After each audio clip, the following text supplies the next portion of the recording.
Hi friends, आप सभी को माय चैनल ट्रेड गाइड में स्वागत है। आज हमें कल के लिए यानी 29 जनवरी के लिए बैंक निफ्टी क्या हो सकता है उसी को एनालाइज करेंगे। तो चलिए स्क्रीन की तरफ और देखते हैं बैंक निफ्टी क्या हो सकता है। बैंक निफ्टी जो 25 जनवरी में क्लोज हुआ था 44,866, ये इसका क्लोजिंग एरिया है, ये क्लोज हुआ था। देखिए बैंक निफ्टी पहले हम देख लेते हैं कि बैंक निफ्टी एक बिग डाउनफॉल हो चुका है, ऑलरेडी बिग डाउनफॉल उसके आ चुका है, ठीक है, जो कि लगभग 8% या उससे ज़्यादा, ऑलरेडी 8.6%। तो ये डाउनफॉल हो चुका है। आगे एक बड़ा इवेंट, एक नहीं तो दो इवेंट है। फर्स्ट फरवरी को हमारा इंटर्म बजट एंड 2 फरवरी को फेड मीटिंग। तो एक बिग दो इवेंट भी है।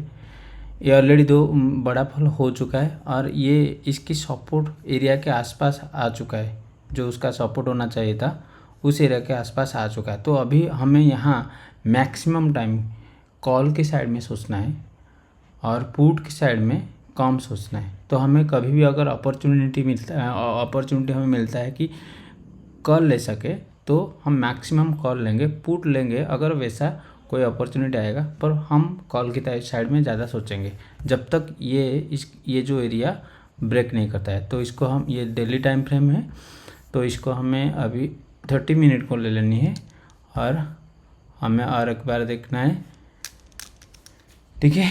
देखिए ये ट्रेडिंग जो ये इसका जोन है, क्या है, ट्रेडिंग जोन है। 1 मिनट,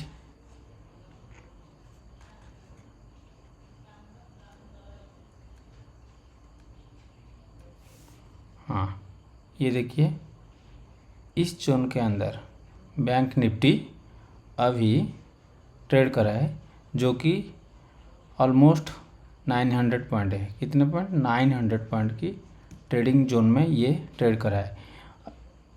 ये जो बिग जोन है, इसीलिए बैंक निफ्टी में देखिए बिग कैंडल फॉर्मेशन होता रहता है। और देखिए नीचे की साइड में वो टाइम लेता है आने के लिए, बहुत टाइम लेता है। अगर ऊपर की तरफ जाना माना जाता है तो स्पीड हो जाता है बैंक निफ्टी। तो इसीलिए हमें कॉल की साइड में मैक्सिमम टाइम रहना है। पुट की अगर प्राइस ये जो सपोर्ट ले चुका है 3 टाइम्स ऑलरेडी, यहाँ अगर प्राइस इसको ऐसे ब्रेक कर लेता है, बिग वॉल्यूम के साथ ब्रेक कर लेता है और फिर से रिट्रेस होने के लिए इस लेवल को जाता है, फिर यहाँ कैंसिल हो जाता है और नीचे आता है, तो नेगेटिव मतलब पुट की साइड में हमें ट्रेड लेनी है। ये देखिए मैं बता देता हूँ हमें मंडे को क्या करना है। ये तो मैं बता दिया रेंज के अंदर काम ये ट्रेड होता है। मंडे को हमें क्या करना है, हमारा स्किनारियो 3 स्किनारियो होता है। फर्स्ट होता है गैप अप, सेकंड होता है गैप डाउन एंड थर्ड क्या होता है, open where it was closed, ठीक है। तो ये 3 स्किनारियो होता है। आइदर वो गैप अप होगा और गैप डाउन होगा, नहीं तो जहाँ क्लोज हुआ था वहीं ओपन होगा। ये 3 स्किनारियो बैंक निफ्टी की हो सकता है। तो हमें पहले देखना है अगर बैंक निफ्टी गैप अप होता है तो क्या करेंगे।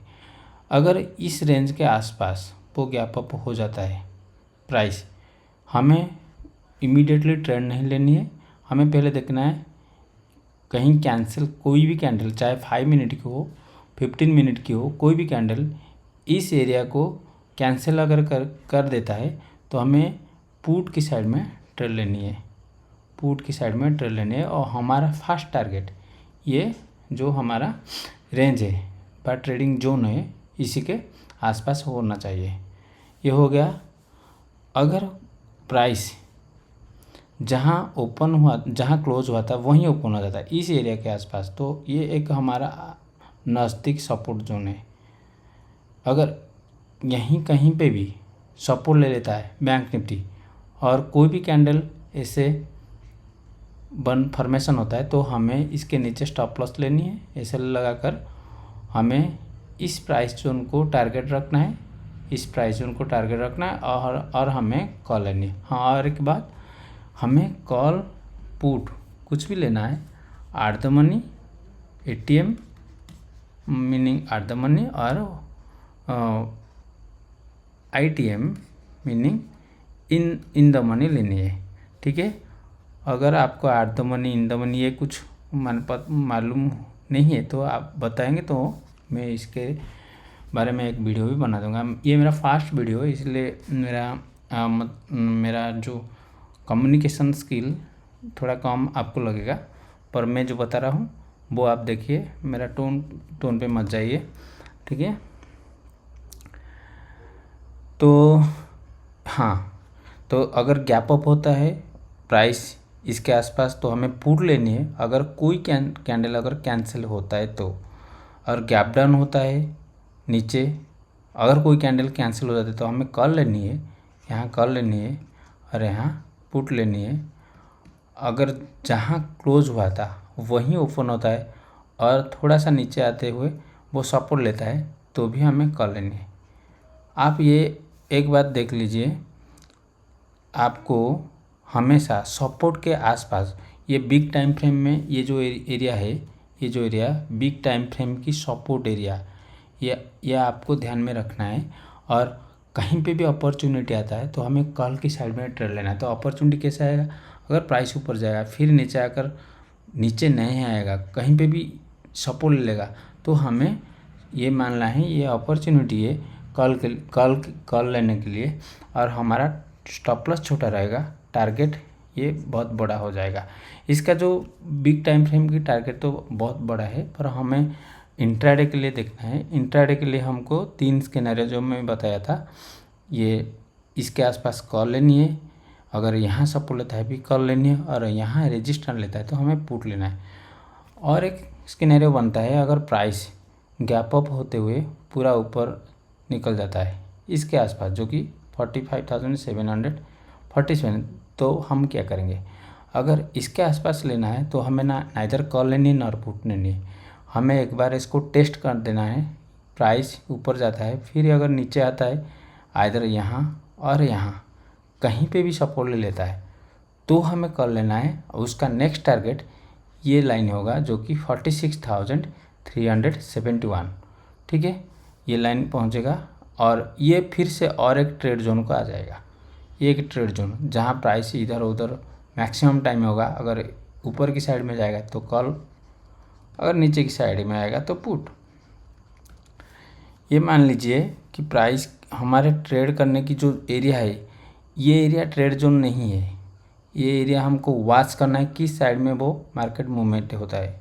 ऊपर जाएगा तो कर लेंगे, नीचे आएगा तो पुट लेंगे।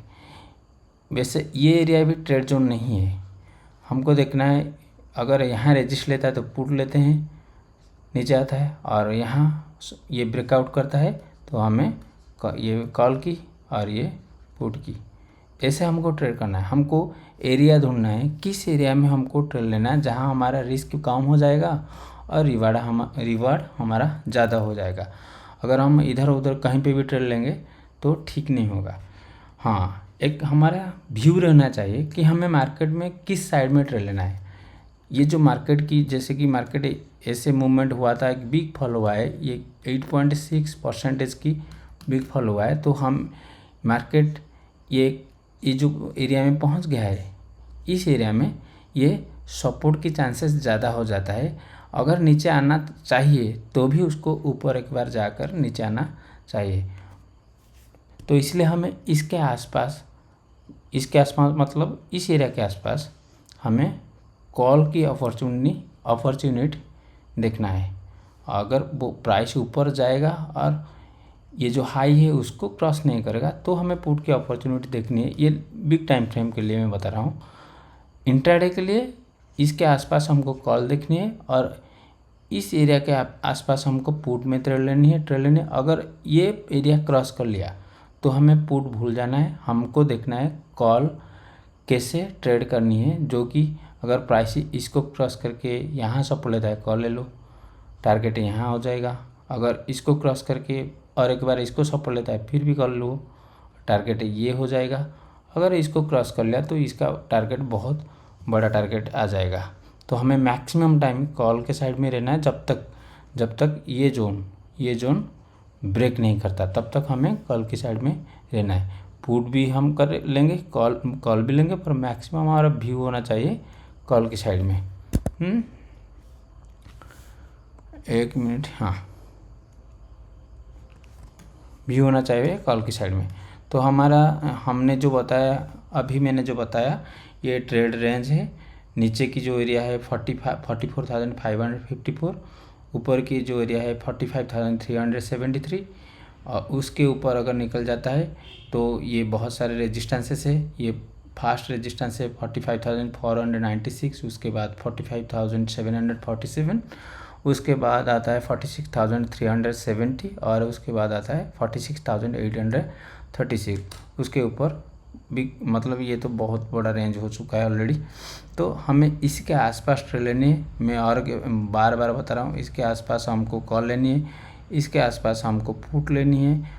अगर ये प्राइस जोन क्रॉस कर लिया तो हमें पुट कभी भी नहीं लेनी है, हमें कॉल की अपॉर्चुनिटी ढूंढनी है जब प्राइस ऊपर जाते हुए नीचे आएगा और इसके आसपास कहीं पे भी सपोर्ट लेगा। ठीक है, thank you for watching trade guide. मिलते और एक वीडियो में। Thank you.